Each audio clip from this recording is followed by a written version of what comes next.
Hello everyone, you are watching News Insights. Let's watch today's news updates.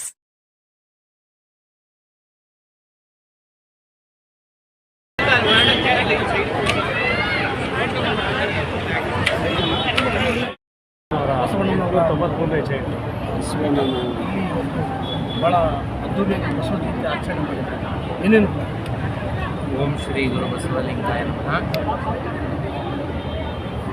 ಧರ್ಮಪಿತರಾದಂಥ ಅಪ್ಪ ಬಸವಣ್ಣವ್ರನ್ನ ನೆನೆಯುತ್ತಾ ಇಂದು 893ನೇ ಜಯಂತ್ಯುತ್ಸವ.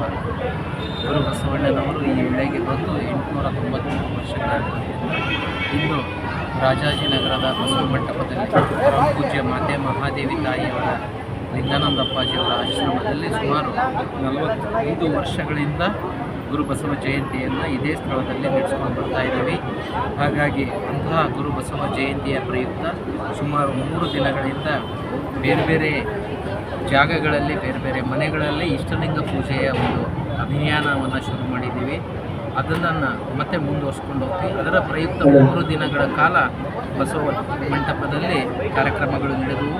ಬಸವೇಶ್ವರ ಪೂಜಾರಥ, ಉಪನ್ಯಾಸಗಳು, ಸಾಂಸ್ಕೃತಿಕ ಕಾರ್ಯಕ್ರಮಗಳು ನಡೆದುಕೊಂಡು ಇಂದು ಅಪ್ಪ ಬಸವಣ್ಣನವರ ಬಸವ ಜಯಂತಿ 893ನೇ ಬಸವ ಜಯಂತಿಯ ಪ್ರಯುಕ್ತ ನಮ್ಮ ನಾದಬ್ರಹ್ಮನಾರದಂಥ ಹಂಸಲೇಖ ಅವರು ಬಂದು ಕಾರ್ಯಕ್ರಮವನ್ನು ಉದ್ಘಾಟಿಸಿ ಅದ್ಭುತವಾದ ಒಂದು ವಿಷಯ ಮಂಡನೆಯನ್ನು ಮಾಡಿದ್ದಾರೆ. ಲೋಕಾಯುಕ್ತ ಹೇಗೋ ಹಾಗೆ ಇಡೀ ಜಗತ್ತಿಗೆ ಆ ಲೋಕಾಯುಕ್ತ ಆಯತ ಅನ್ನುವಂಥ ಪದವನ್ನು 12ನೇ ಶತಮಾನದಲ್ಲಿ ಶರಣರು ಕೊಟ್ಟಿದ್ದರು. ಆ ಆಯತವನ್ನು ಮಾಡಿಕೊಂಡು ಆ ಕಟ್ಟಳೆಗಳ ಒಂದು ಸಂಬಂಧವೇ ಲಿಂಗ ಆಯತ ಅನ್ನುವಂಥ ಮಾತನ್ನು ಅದ್ಭುತವಾಗಿ ಆ ಧರ್ಮಪಿತರ ಸಮಾನತೆಯನ್ನು 12ನೇ ಶತಮಾನದಲ್ಲಿ ಏನು ಘೋಷಿಸಿದ್ರು. ಇವನಾರವನೆಂದೆಸೆ, ಇವ ನಮ್ಮವ, ಇವ ನಮ್ಮವ, ಇವ ನಮ್ಮವ, ಹಾಗೆ ಎಲ್ಲರೂ ನಮ್ಮವರೇ ಅನ್ನುವಂಥ ಭಾವನೆಯನ್ನು 12ನೇ ಶತಮಾನದಲ್ಲಿ ಆ ಒಂದು ಕಲ್ಯಾಣ ಕ್ರಾಂತಿ ಆಗುವುದರ ಮುಖಾಂತರ ಇಡೀ ಸಮಾಜವನ್ನು ಒಂದು ವೈಚಾರಿಕ ಕ್ರಾಂತಿಯನ್ನು ಮಾಡಿ ಎಲ್ಲರ ಭಾರವನಿಂದ ಭಂಗಿಯವರೆಗೂ ಎಲ್ಲರೂ ಸಮಾನರು ಅಂಥೇಳಿ ಸಮಾಜವನ್ನು ಕಟ್ಟಿ ಬಸವ ಕಲ್ಯಾಣದಲ್ಲಿ 32 ವರ್ಷಗಳಿದ್ದು ಒಟ್ಟಾಗಿ 63 ವರ್ಷ ಈ ವೇಳೆಯಲ್ಲಿ ಬದುಕಿ ಇಡೀ ಒಂದು ಜಗತ್ತಿಗೆ ನಮ್ಮ ಮಾನ್ಯ ಪ್ರಧಾನಮಂತ್ರಿಗಳು ಹೇಳಿದಾಗೆ ಜಗತ್ತಿಗೆ ಮೊಟ್ಟ ಮೊದಲ ಪಾರ್ಲಿಮೆಂಟ್ ಕೊಟ್ಟಂತಹ ಒಂದು ರಾಜ್ಯ ಮತ್ತು ಊರು ಬಸವ ಕಲ್ಯಾಣ, ಅದು ಕರ್ನಾಟಕ ರಾಜ್ಯದಲ್ಲಿದೆ.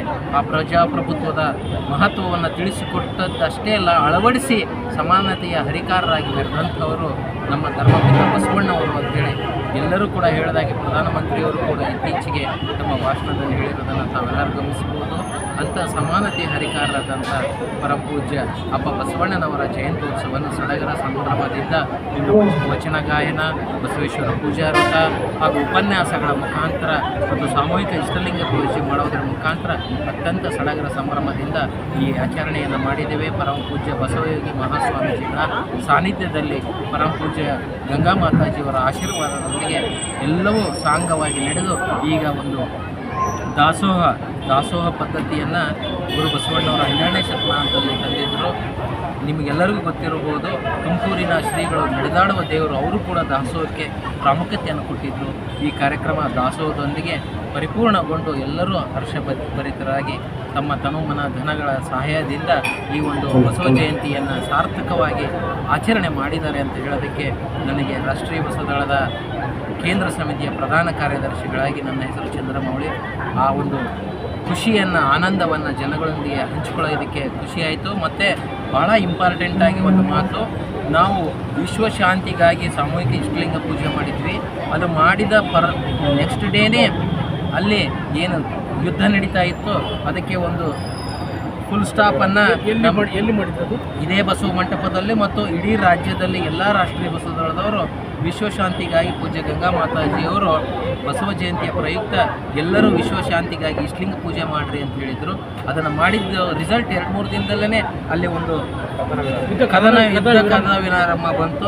ಹಾಗಾಗಿ ಇಷ್ಟಲಿಂಗ ಪೂಜೆಗೆ ಅಷ್ಟೊಂದು ಮಹತ್ವ ಇದೆ ಅನ್ನೋದನ್ನು ಕೂಡ ಈ ಮೂಲಕ ತಿಳಿಸುತ್ತಾ ನಾನು 2 ನುಡಿಗಳನ್ನು ಬಸವಣ್ಣರ ಪಾದಕ್ಕೆ ಅರ್ಪಿಸ್ತೇನೆ. ಇಡೀ ಭಾರತದಲ್ಲಿ ಶಾಂತಿ ಸಮೃದ್ಧಿ ನೆಲೆಸಲಿ ಅನ್ನುವಂಥ ಸತ್ಸಂಕಲ್ಪದೊಂದಿಗೆ ಇಂದಿನ ಬಸವ ಜಯಂತಿಯನ್ನು ಪೂರ್ಣಗೊಳಿಸಿದ್ದೇವೆ. ಎಲ್ಲರಿಗೂ ಶರಣು ಶರಣಾರ್ಥಿ. Thank you. 12ನೇ ಶತಮಾನದಲ್ಲಿ ವಿಶ್ವಗುರು ಬಸವಣ್ಣನವರು ಶೇರ್ ಮಾಡ್ಕೊಂಡು ಎಲ್ಲ ಜಾತಿ ಜನಾಂಗ ಅಷ್ಟೇ ಅಲ್ಲ, ಎಲ್ಲ ಹೆಣ್ಣು ಮಕ್ಕಳ ಒಂದು ಸ್ವಾತಂತ್ರ್ಯಕ್ಕಾಗಿ ಹೋರಾಡಿ ಸಾಧನೆಯನ್ನು ಮಾಡಿರ್ತಕ್ಕಂತಹ ಒಬ್ಬ ಶ್ರೇಷ್ಠ ಪ್ರವಾದಿಯಾಗಿರ್ತಕ್ಕಂಥವರು. ಅಂತಹ ಬಸವಣ್ಣನವರ ಒಂದು 893ನೇ ಜಯಂತಿ ಕಾರ್ಯ ಇಂದು ವಿಶ್ವ ಕಲ್ಯಾಣ ಮಿಷನ್, ರಾಷ್ಟ್ರೀಯ ಬಸವದಳ ಹಾಗೂ ಬಸವ ಧರ್ಮ ಪೀಠದ ವತಿಯಿಂದ ಜರುಗಿದೆ. ಬಸವಣ್ಣನವರ ಈ ಒಂದು ಜಯಂತಿ ಕಾರ್ಯಕ್ರಮ ಜಗತ್ತಿನಾದ್ಯಂತ ಕೂಡ ನಡೀತಾ ಇದೆ. ಯಾಕೆ ಅಂತಂದರೆ ಅವರು ಒಂದು ಸಮಾಜಕ್ಕಾಗಲಿ, ಒಂದು ಧರ್ಮಕ್ಕಾಗಲಿ, ಒಂದು ಸಮುದಾಯಕ್ಕಾಗಿ ಮೀಸಲಾಗಿಲ್ಲ.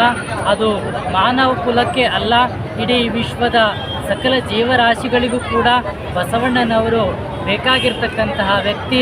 ಅಂತಹ ಬಸವಣ್ಣನವರ ವಚನ ಸಾಹಿತ್ಯವನ್ನು ಮತ್ತು ಬಸವ ತತ್ವವನ್ನು ಪ್ರಚಾರ ಮತ್ತು ಪ್ರಸಾರವನ್ನು ಎಲ್ಲ ನಾಡಿನ ಜನತೆಗಳು ಮಾಡಬೇಕಾಗಿ ತಮ್ಮಲ್ಲಿ ಸೂಚಿಸ್ತಾ ಇದ್ದೀವಿ. ಅದೇ ರೀತಿಯಾಗಿ ಕನ್ನಡವನ್ನು ಉಳಿಸಿ ಕನ್ನಡವನ್ನು ಬೆಳೆಸಿರ್ತಕ್ಕಂತಹ ಶ್ರೇಯಸ್ಸು ಕೂಡ ಬಸವಾದಿ ಶರಣರು ವಚನ ಸಾಹಿತ್ಯ ಮೂಲಕ ಉಳಿಸಿ ಬೆಳೆಸಿದ್ದಾರೆ. ಅಂಥ ಶ್ರೇಯಸ್ಸು ಕೂಡ ಬಸವಣ್ಣನವರಿಗೆ ಸಲ್ಲುತ್ತೆ. ಹಾಗಾಗಿ ಕನ್ನಡದಲ್ಲಿರ್ತಕ್ಕಂತಹ ಕನ್ನಡಿಗರ ಪ್ರತಿಯೊಬ್ಬರ ಆಸ್ತಿ ಬಸವಣ್ಣನವರು. ಅವರ ಒಂದು ವಚನ ಸಾಹಿತ್ಯ ಮತ್ತು ಅವರ ವಚನ ತತ್ವವನ್ನು ನೀವು ಎಲ್ಲರ ಸೇರಿ ಹೆಚ್ಚಿನ ಪ್ರಮಾಣದಲ್ಲಿ ಈ ಜಗತ್ತಿಗೆ ಪ್ರಚಾರ ಮಾಡೋಣ. ಯಾಕೆ ಅಂದರೆ ಜಗತ್ತಿನಲ್ಲಿ ಅಂಧಕಾರ, ಅಹಂಕಾರ ತುಂಬಿದೆ. ಆ ಕಾರಣದಿಂದ ಯುದ್ಧಗಳು ನಡೀತಾ ಇದೆ. ಆ ಎಲ್ಲ ಯುದ್ಧಕ್ಕೂ, ಎಲ್ಲ ಕಾರಣಕ್ಕೂ ಕೂಡ ಬಸವಣ್ಣನವರ ವಚನ ಸಾಹಿತ್ಯ ಒಂದೇ ಮೂಲ ಮದ್ದು ಅನ್ನುವಂತಹ ಮಾತನ್ನು ತಿಳಿದು ನಾವು ಸಮಾಜದಲ್ಲಿ ಶಾಂತಿ ಮತ್ತು ನೆಮ್ಮದಿಯನ್ನು ಪ್ರಚಾರ ಮಾಡಲಿಕ್ಕೆ, ಶಾಂತಿಯನ್ನು ನೆಮ್ಮದಿಯನ್ನು ನೆಲೆಗೊಳ್ಳಲಿಕ್ಕೆ ಪ್ರಯತ್ನವನ್ನು ಮಾಡೋಣ ಅಂತ ಹೇಳ್ತಾ, ಇಂದಿನ ಒಂದು 890ನೇ ಬಸವ ಜಯಂತಿ ನಿಮಿತ್ತ ನಾಡಿನ ಎಲ್ಲರಿಗೂ ಕೂಡ ಆಯುಷ್ಯ, ಆರೋಗ್ಯ, ಭಾಗ್ಯವನ್ನು ಸೃಷ್ಟಿಕರ್ತ ಲಿಂಗದೇವ ಬಸವಣ್ಣನವರು ಕರುಣಿಸಲಿ.